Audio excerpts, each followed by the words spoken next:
Assalamualaikum warahmatullahi wabarakatuh. Pada video kali ini saya akan menjelaskan untuk praktikum ke-11 VLSI, yaitu mengenai perancangan memori dan juga perancangan FPGA menggunakan metode hierarki. Di sini untuk yang pertama kita sudah diberi contoh programnya. Untuk contoh programnya yaitu ada clock diff, counter, dan juga ROM. Itu yang diberikan oleh dosen pengampu yaitu Pak Arif. Nah, kemudian di tugas nomor 2 nya ini kita mengganti memorinya dengan menggunakan RAM. Di sini ada dua, yaitu distributed RAM dan juga block RAM. Nah, di sini saya sudah membuat untuk block RAM-nya sendiri. Itu programnya dia seperti ini.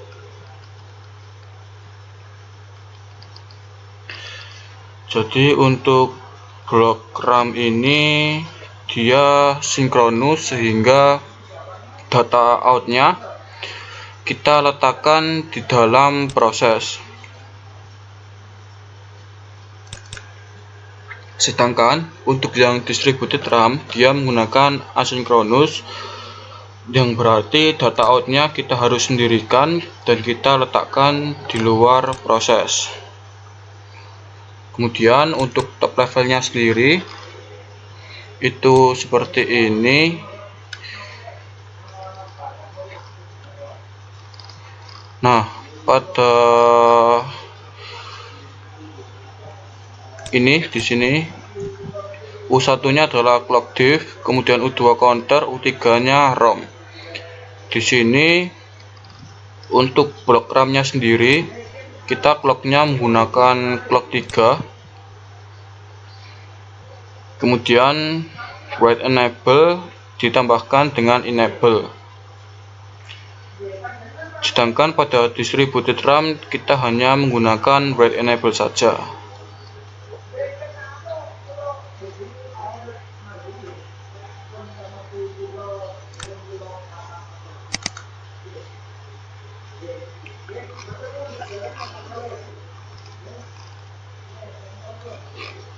Kemudian untuk di test bench-nya ini programnya seperti ini. Ada komponen top levelnya, kemudian dipisahkan jadi input dan outputnya. Di input sendiri ada clock, button, write enable, read RAM, dan juga data in. Kemudian outputnya menggunakan LED. Nah, kemudian di stimulus proses ini ada program yang kita gunakan untuk menampilkan blok RAM-nya. Di sini kita set button 1, kemudian read RAM-nya kita set 1, kemudian kita tambahkan enable 1. Setelah itu, setelah kita tunggu 100 nanosecond, kemudian buttonnya 0 off, kemudian write enable-nya tetap 1.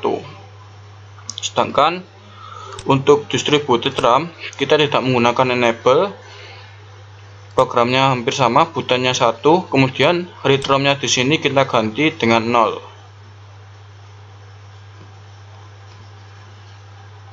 Setelah kita tunggu 100 nanosecond, buttonnya 0, kemudian write enable-nya 1, dan juga read RAM-nya berubah menjadi 1. Kemudian ini untuk data in-nya. Kemudian di simulasi kita keluarkan dulu, kita coba untuk simulasi lagi.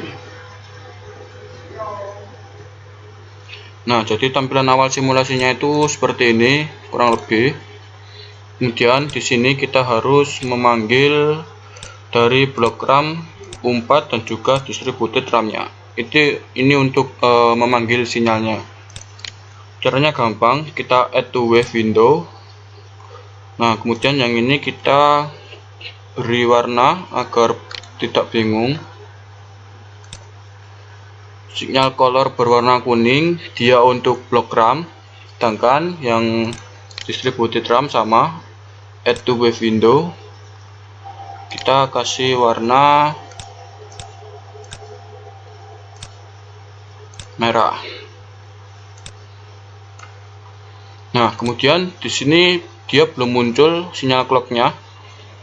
Caranya kita klik restart, kemudian kita klik play, kita pause, kita buka lagi, maka hasilnya kurang lebih akan terlihat seperti ini.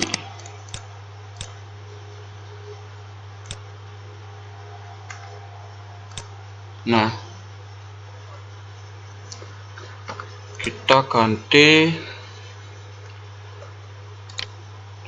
untuk radiksnya menggunakan hexadesimal, sama yang di distributed RAM kita gunakan hexadesimal.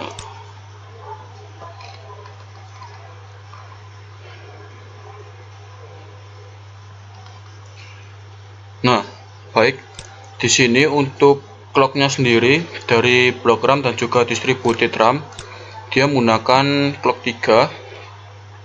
Kemudian write enable-nya yang pertama adalah 0, sama dengan yang di distributed RAM, 0. Kemudian setelah 100 nanosecond dia berganti menjadi 1. Yang di blok RAM juga berganti menjadi 1. Setelah itu kembali ke 0. Ini juga kembali ke 0.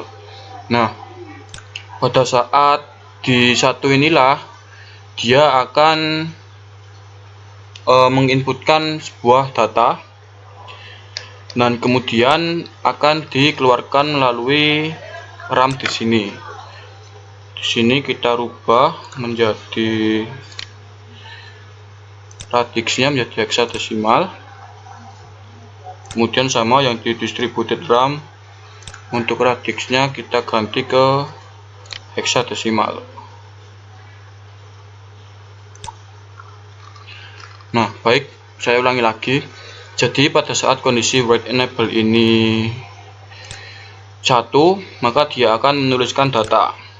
Di sini kita lihat ketika dia di data I-nya 0, maka dia akan terbaca 0. Kemudian ketika kita pindah data I-nya 1, maka di sini dia akan terbaca 1. Kemudian data in kita buat 2. Nah, di sini dia akan terbaca 2. Begitu seterusnya sampai dengan di 8.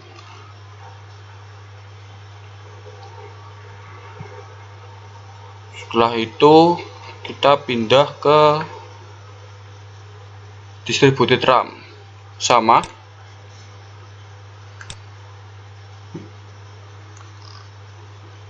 Di sini ketika addressnya 00, ketika data I-nya 0, maka dia juga akan terbaca 0 di sini.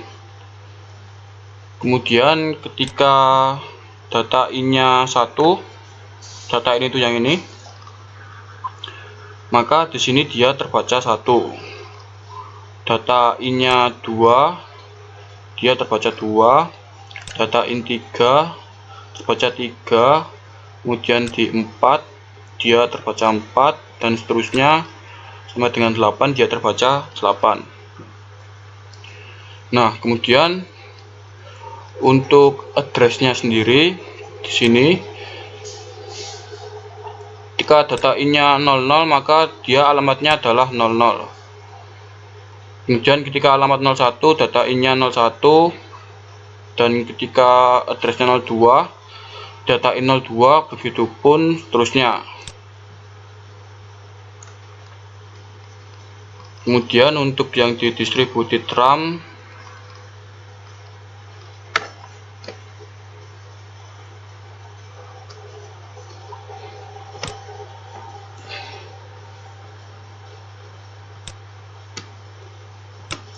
address dan juga data I-nya sama seperti blok RAM.